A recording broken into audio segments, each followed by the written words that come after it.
Barraqueiros e barqueiros impactados com a construção da usina hidrelétrica do Estreito protestaram.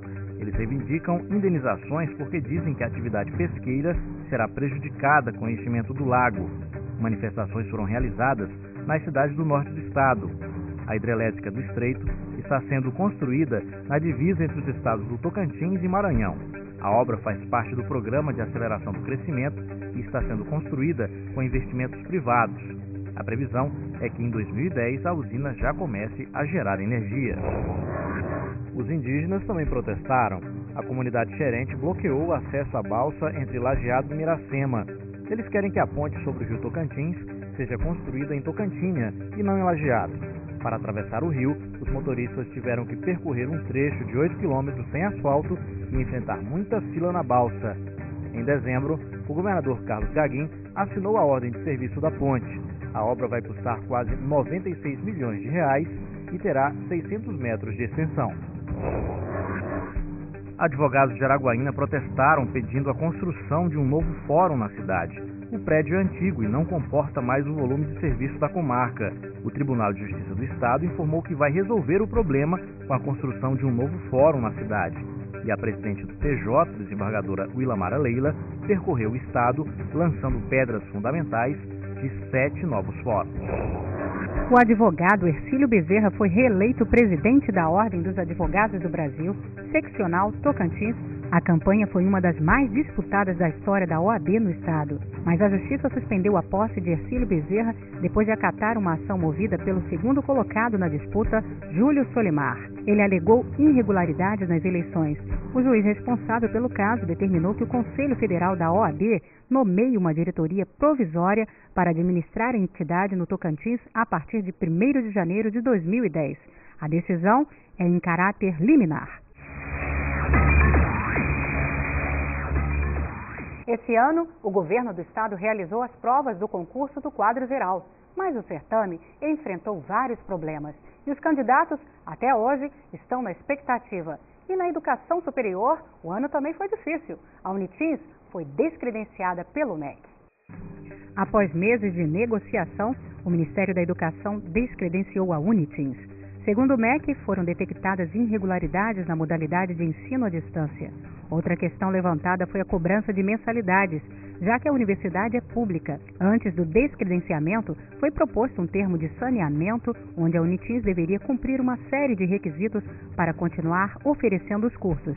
Os alunos e professores protestaram e foram às ruas. Mas o Ministério garantiu que os estudantes que quiserem continuar na instituição vão poder receber o diploma. O governo do estado está buscando formas de recredenciar a universidade. A UBRA, Universidade Luterana do Brasil, passou por sérios problemas financeiros em 2009. No campus de Palmas, professores ficaram com salários atrasados e chegaram a entrar em greve. A instituição, com sede em Canoas, no Rio Grande do Sul, passou por uma reestruturação e os problemas estão sendo resolvidos gradativamente. Na Unirg, em Gurupi, estudantes do curso de odontologia entraram em greve por causa da precariedade dos laboratórios. O atendimento ao público foi suspenso. O problema foi resolvido e as atividades foram retomadas uma semana depois. No vestibular da Unirg, 3 pessoas foram detidas, acusadas de tentarem fraudar o processo. Eles estavam com telefones celulares e pontos eletrônicos e, segundo a polícia, iriam compartilhar as respostas das questões através dos aparelhos. Quase no fim do ano, professores e funcionários paralisaram as atividades pedindo aumento de salário. Alunos também fizeram greve, que durou 15 dias. Em novembro, o prefeito de Gurupi, Alexandre Abdala, anunciou um pacote de 17 medidas para reorganizar a Unirg. A mais esperada pelos estudantes foi a revogação do reajuste das mensalidades.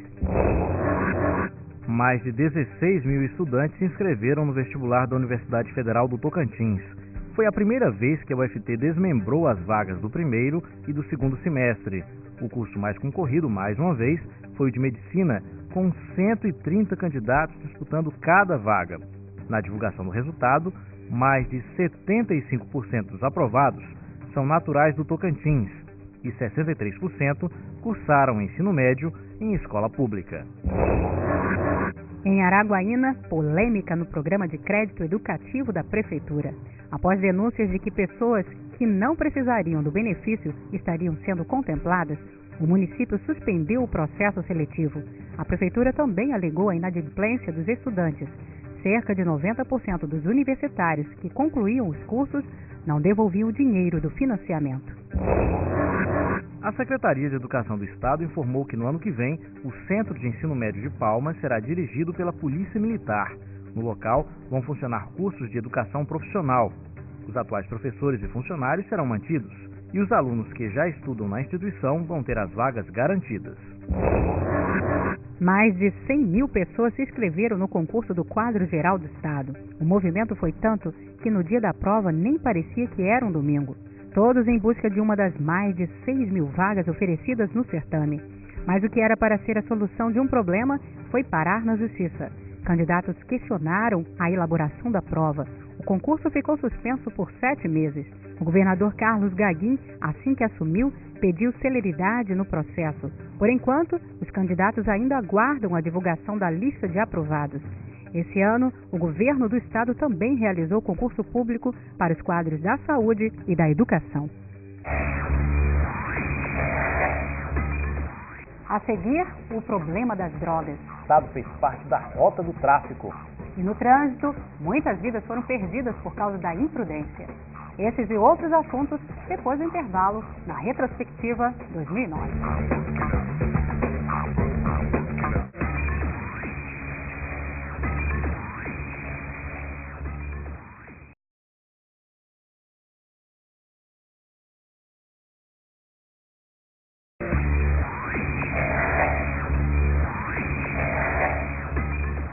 Em 2009 foi marcado por crimes que chocaram a opinião pública de norte a sul do estado. E nesse ano as drogas trouxeram problemas para muitas famílias. A polícia registrou prisões de traficantes e fez grandes apreensões. Em 2009, Tocantins fez parte da rota do narcotráfico. Para coibir a ação dos bandidos, a polícia realizou ações conjuntas em todo o estado e na capital. Quadrilhas foram desarticuladas, traficantes presos e drogas apreendidas. Em Presidente Kennedy, foram 16 quilos de pasta base de cocaína que eram transportadas no fundo falso de um carro. Na BR-153, foram mais 350 quilos do mesmo produto escondidos num compartimento secreto de um caminhão. O crack também apareceu como um problema para a segurança pública e principalmente para as famílias. 1 quilo da droga foi encontrado dentro de uma van entre Palmas e Miracema. Em Paraíso, 20 quilos foram apreendidos dentro do tanque de combustível de um carro. Já no fim do ano, 4 pessoas foram presas em Guaraí, numa operação conjunta das polícias civil e militar para combater o narcotráfico. E Silvan Xavier dos Santos, o parceirinho, que estava preso em Goiás, se apresentou à Justiça do Tocantins para cumprir o restante da pena no estado. Ele foi preso no Pará em 2006, quando tentava voltar para o Tocantins, depois que um carregamento de meia tonelada de cocaína, conduzida por ele num avião, foi apreendida pela polícia no interior do estado.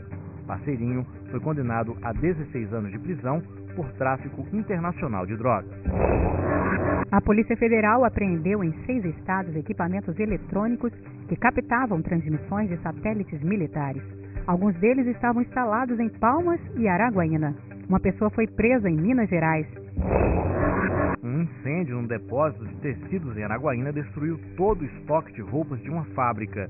O fogo só foi controlado depois de 3 horas. Felizmente, ninguém ficou ferido. O incidente foi causado por um curto-circuito na rede elétrica.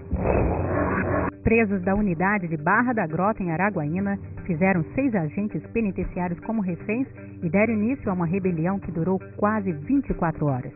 Os presos esfaquearam um detento e jogaram o corpo do telhado. O motim só acabou depois que a polícia invadiu o prédio. Armas artesanais feitas com pedaços de ferro e madeira foram recolhidas. Os 3 pavilhões do prédio foram destruídos. Nos dias seguintes, os detentos foram transferidos para outras unidades e cadeias do estado.